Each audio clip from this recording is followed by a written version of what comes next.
Well, one of the things that I have learned how to do is to detach myself, not to buy into it, that it's a part of it, that disappointments, setbacks, I have learned truly not to judge according to appearances.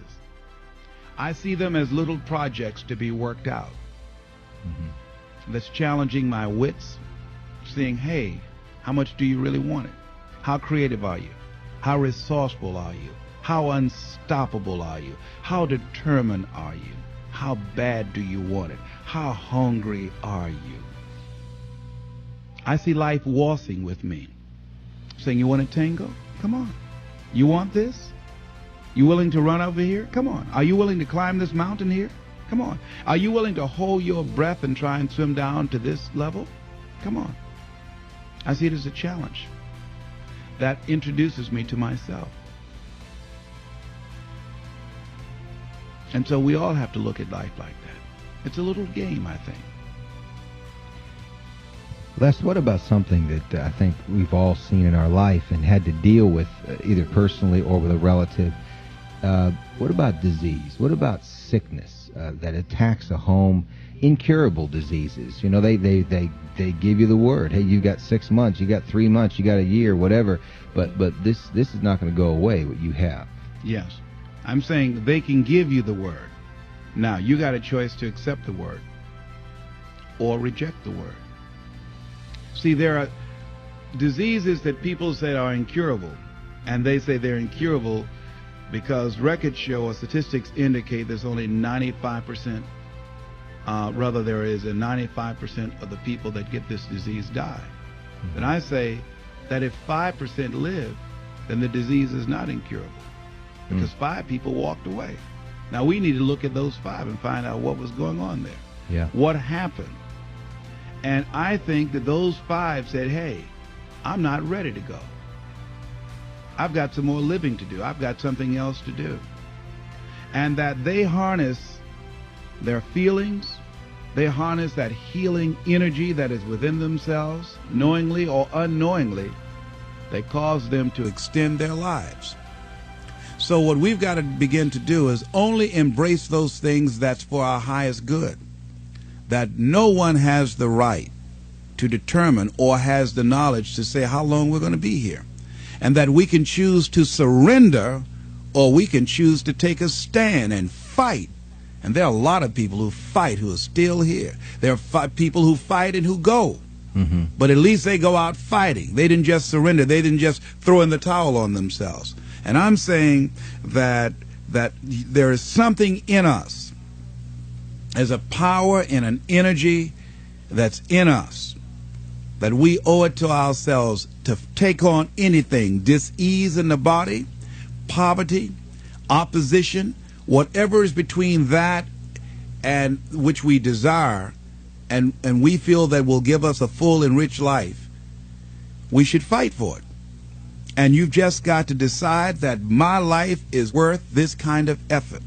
And fight with everything in you, night and day, with every breath that you have. Most people don't have that kind of fighting spirit.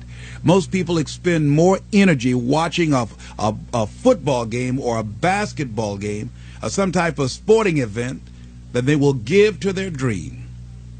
They'll spend more time talking about what happened on television in some soap opera or some spectacular entertainment event, stress-relieving activity, than focusing on the possibilities for their own lives. They don't get that excited about themselves and their own potential for greatness.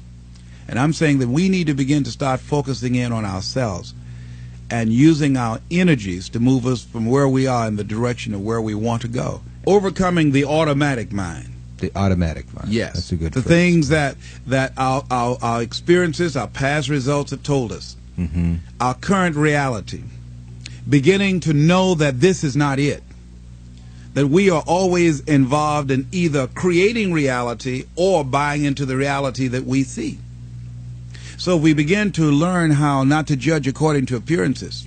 As we begin to, with everything in us, tenaciously to pull down the strongholds on our minds and do maintenance work to make sure that those negative thoughts and that automatic mind doesn't creep in on us again. So we're worrying about or beginning to only focus on and see the obstacles and the limitations as opposed to the solutions or the possibilities. As we work on ourselves constantly, what we will find is that we become at one or in alignment with the universe, and we are able to produce what appear to be miracles to most people, but it's only a perfect outworking of the law when we are working in harmony with the universe. And so the key to it is beginning to continue to have a vision of what you want to create, of constantly working with your feelings and your energy, keeping it positive, and engaging in actions and having things where the pictures, scriptures, music, friends, relationships, goals that challenge you and feed into you and create this new reality for yourself. Because as you continue to hold that in focus, as you continue to charge that with words and sell yourself on your having it, acting as if it already is, when you finally get that feeling, hit that level of consciousness, it will manifest.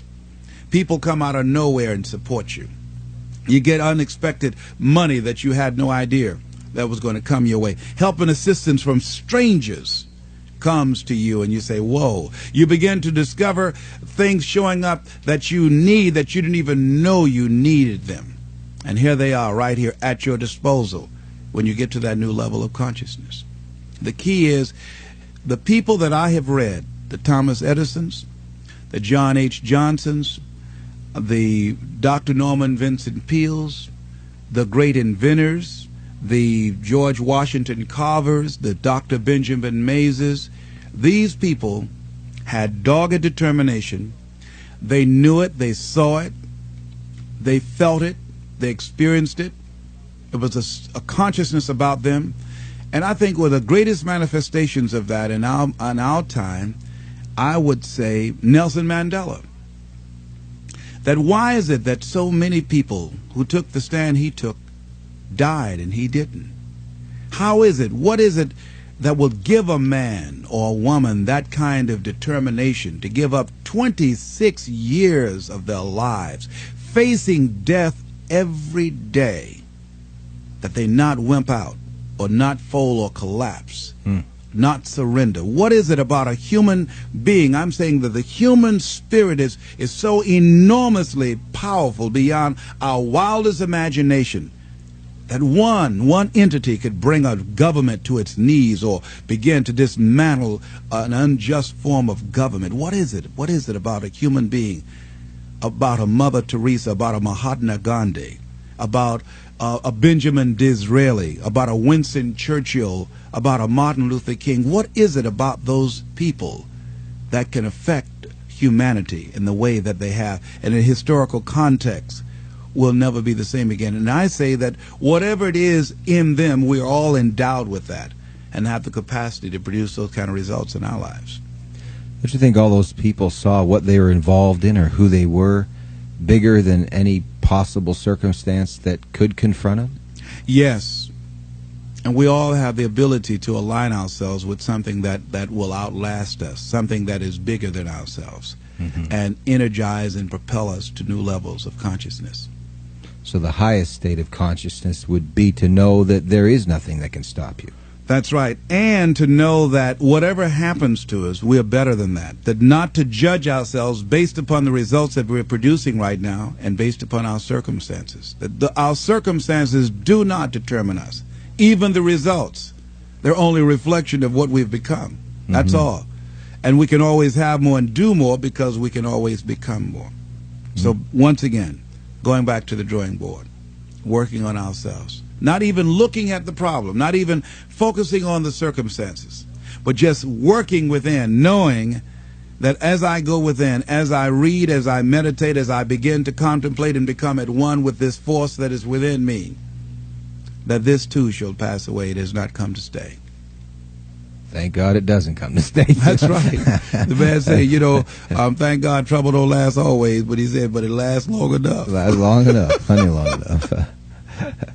I've heard you say many times, you don't believe these things work. You know they work, don't you? Oh, yes.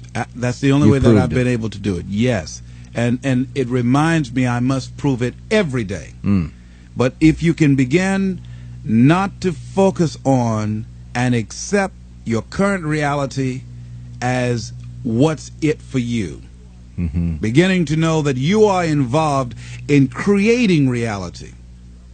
And that breakthrough, the level of energy, the kind of thinking, the kind of person you must be in order to produce those results, that you're getting out of step with the common thinking of all mankind. That you're marching to the beat of a different drummer. And that can be lonely, and that can feel awkward and strange and weird. And it's okay.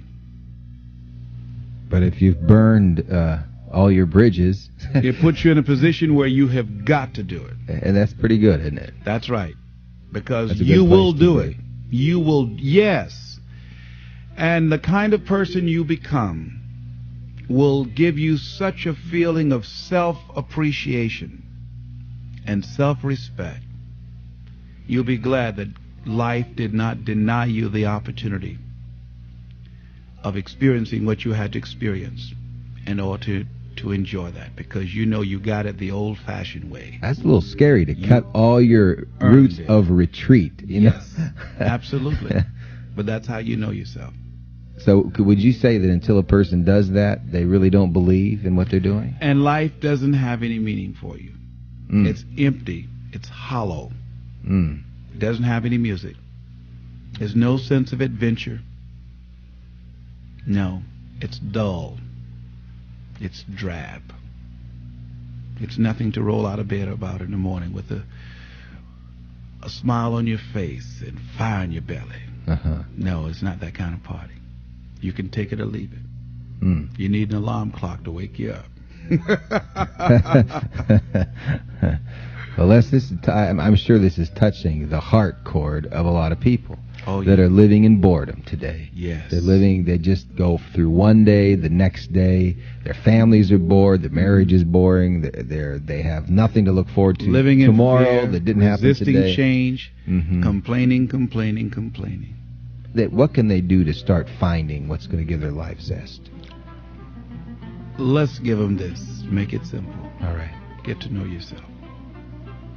And know that regardless of what's going on now, Mhm. you're lovable, you're valuable, you're a worthwhile person. You've been endowed with greatness.